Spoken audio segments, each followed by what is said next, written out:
நேயர்கள் எல்லாருக்கும் வணக்கம். இந்த வீடியோவில் நீங்கள் ரொம்ப ஆவலோடு எதிர்பார்த்துக்கிட்டு இருக்கக்கூடிய 2024 வருடத்துக்கு உண்டான மகா குரு பெயர்ச்சி பலன்களை தான் பார்க்க போகிறோம்.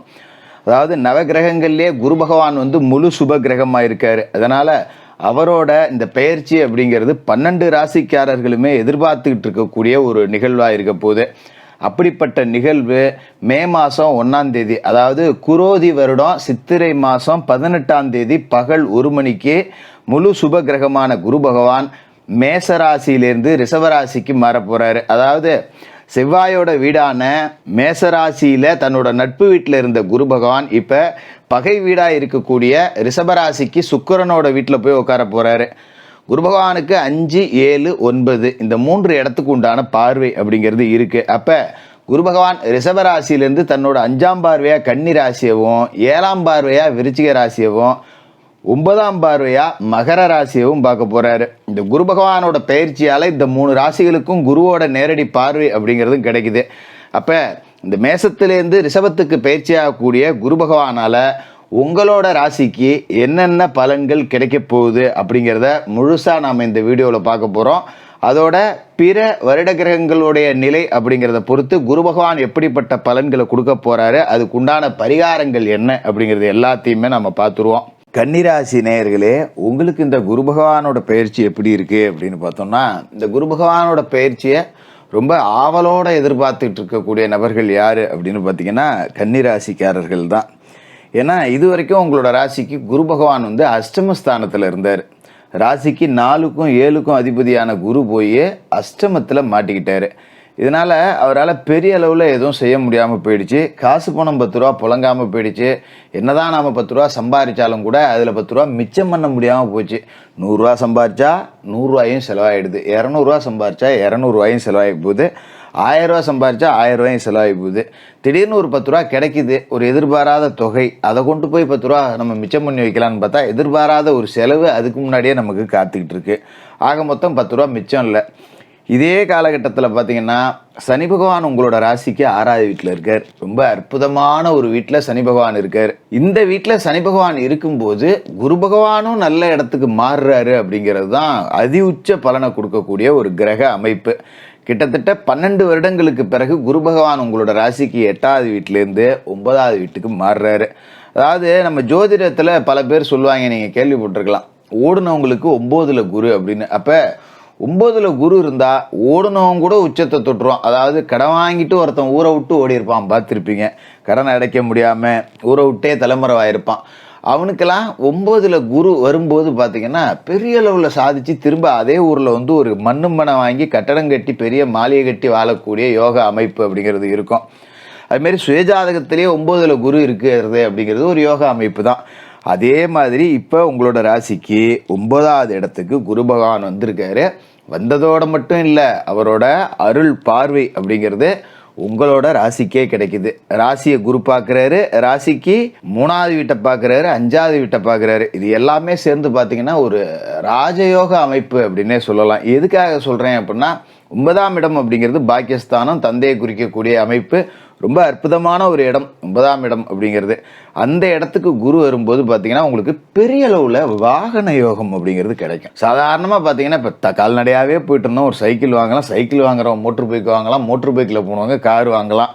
வாகன யோகம் அப்படிங்கிறது கிடைக்கும். அதுமாரி வாகனத்தை மூலதனமாக கொண்டு தொழில் செய்கிறீங்க பாருங்கள், ஒரு ஆட்டோ ஓட்டுறேன், இல்லைன்னா ஒரு ஆட்டோமொபைல் ஏஜென்சி வச்சுருக்கேன், மெக்கானிக்காக இருக்கேன், லாரி வச்சுருக்கேன், லாரி ஓட்டுறேன், இந்த மாதிரி ஏதாவது வாகனத்தை மூலதனமாக நம்பி தொழில் செய்யக்கூடியவர்கள் எல்லாருமே பெரிய அளவில் வளர்ச்சி அடையக்கூடிய ஒரு யோக அமைப்பு. எதனால் இதை சொல்கிறேன் அப்படின்னா, இப்போ 8ல் குரு இருக்கும்போது தொழில் சார்ந்த நஷ்டங்கள் அப்படிங்கிறத சந்திச்சிருப்பீங்க. மே மாதம் வரைக்கும் அது அப்படியே லேசாக இருக்க தான் செய்யும்.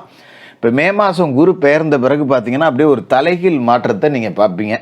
திடீர்னு நம்ம தொழில் ரெக்க முளைச்ச மாதிரி பறக்கும். பரவாயில்ல, இழுத்து மூடலான்னு நினச்சேன், வேறு பொழப்பு பார்க்கலான்னு நினச்சேன், இப்போ கொஞ்சம் நல்லா தான் போகுது, அப்போ இதையே செய்வோம் அப்படின்னு தொடர்ச்சியாக செய்ய ஆரம்பிக்கும்போது அது உங்களை ஒரு பெரிய வசதிக்காரராக மாற்றி காட்டும். அப்போ இந்த 9ஆம் இடத்துல குரு பகவான் வந்திருக்கிற மே மாதத்துலேருந்து 2025க்குள்ளே பெரிய அளவில் காசு பணம் சம்பாதிச்சு செட்டில் ஆகக்கூடிய அமைப்பு, சொந்த வீடு கட்டக்கூடிய யோகம், கார் வாங்கக்கூடிய யோகம், இது எல்லாத்தையுமே குரு பகவான் கொடுப்பாரு.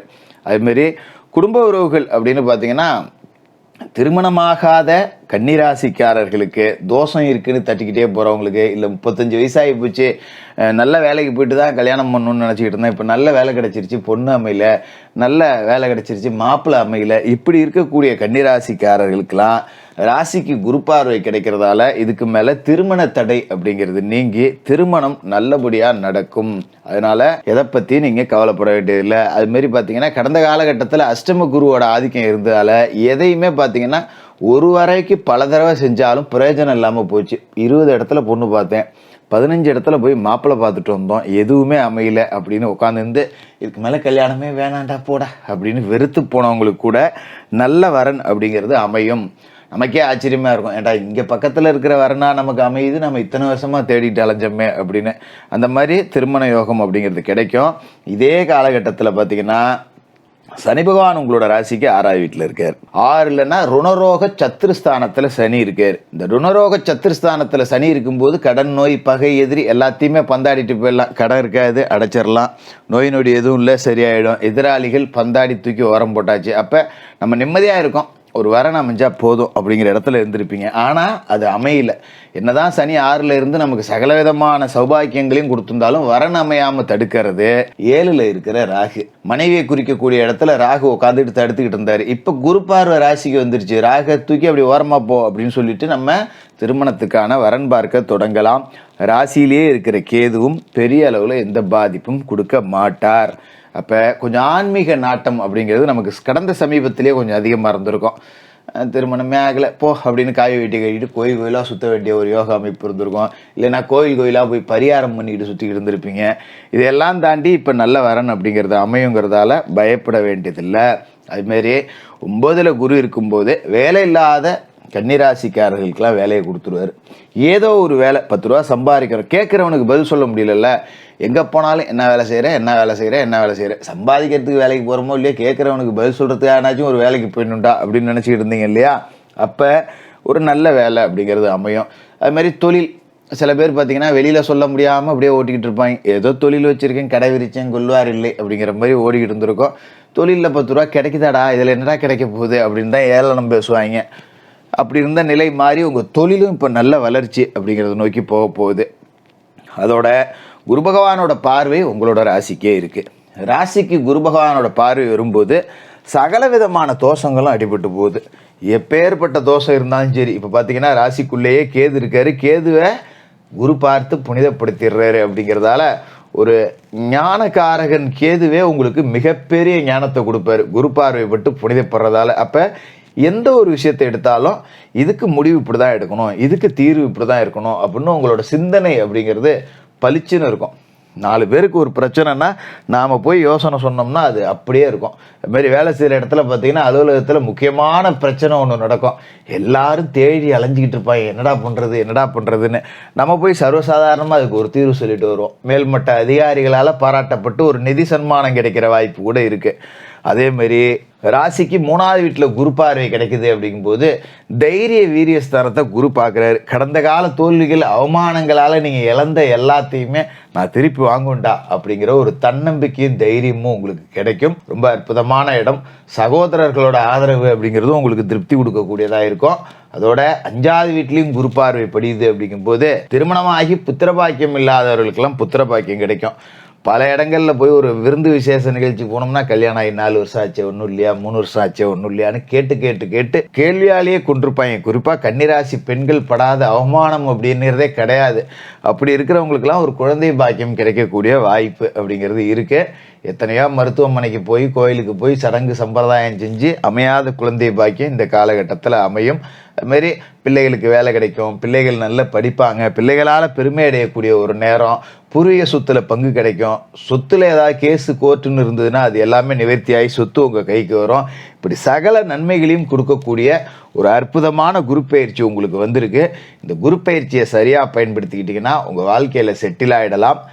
கன்னிராசிக்காரர்களுக்கு வாழ்த்துக்கள்.